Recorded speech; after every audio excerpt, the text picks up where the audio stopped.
దేవరాపల్లి మండలంలోని టమోటా ధర పతనమైందని దళారీ వ్యాపారదే హవా కొనసాగుతుందని సిపిఎం జిల్లా కార్యదర్శివర్గ సభ్యులు డి వెంకన్న అన్నారు. దేవరాపల్లి హోల్సేల్ కాయగూరల మార్కెట్ను ఆయన పరిశీలించారు. దేవరాపల్లి మండల కేంద్రంలో మార్కెట్ ఒకప్పుడు ఉత్తరాంధ్రలో మంచి పేరుందన్నారు. ఈ ప్రాంతంలో పండించిన వంకాయ, బరంపురం, ఒరిస్సా అనేక రాష్ట్రాలకు, జిల్లాలకు వెళ్లిదన్నారు.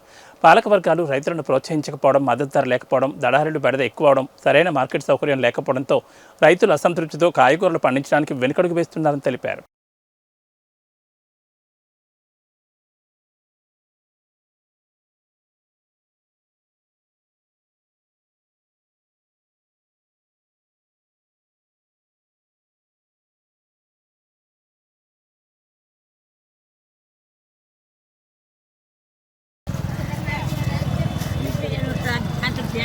నేను ఒక్క నుంచి పీకుతాను డబ్బులు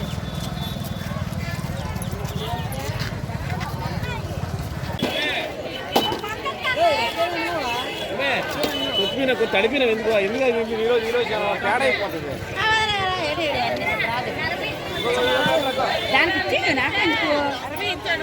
దేవరాపల్లి మండలంలోని హోల్సేల్ కాయగూరల మార్కెట్ ఏదైతే ఉందో ఈరోజు టమాటీ ధర అటువంటిది పూర్తిగా పతనవడం జరిగింది.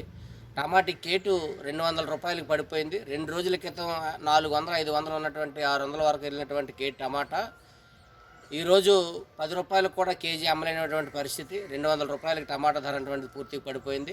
ఇక్కడ ఉన్నటువంటి హోల్సేల్ మార్కెట్ ఏదైతే ఉందో ఇక్కడ సిండికేట్గా దళారీ వ్యాపారస్తులను సిండికేట్గా రైతులు మోసం చేయడం అటువంటిది జరుగుతూ ఉంది.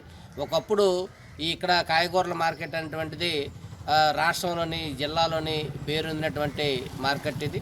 ఈ మార్కెట్ని అనేక మంది ఈరోజు ఒరిస్సాకి, బరంపురం అనేక ప్రాంతాలకి వంకాయ అటువంటిది వెళ్ళేది. రైతులు విసిగెత్తి మద్దతు ధర లేదు, దళారీలు సిండికేట్ అయిపోతుంటారు, వాళ్ళు మోసం చేస్తారని చెప్పేసి రైతులు పంటలు పండించుకుంటా కాయగూరలని ఈరోజు నిర్లక్ష్యం చేయడం అటువంటిది జరుగుతూ ఉంది. ప్రభుత్వం ప్రోత్సాహాలు అటువంటివి ఇవ్వట్లేదు. కాయగూరల మార్కెట్కి కనీస సౌకర్యాలు అటువంటివి లేవు. కనీసం ఒక ఎండ వచ్చినా, వర్షం వచ్చినా కనీసం నీడ అటువంటిది లేదు. కోల్డ్ స్టోరేజ్ కడతామని చెప్పేసి పాలకులు అనేక సార్లు చెప్పినా కానీ ఆ రైతులకి కోల్డ్ స్టోరేజ్ కట్టినటువంటి పరిస్థితి లేదు.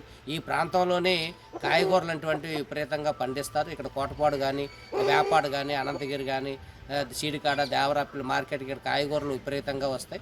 కాయగూరలు ఈరోజు రైతులు పూర్తిగా మోసం చేస్తూ ఉన్నారు దళారీ వ్యాపారస్తులు.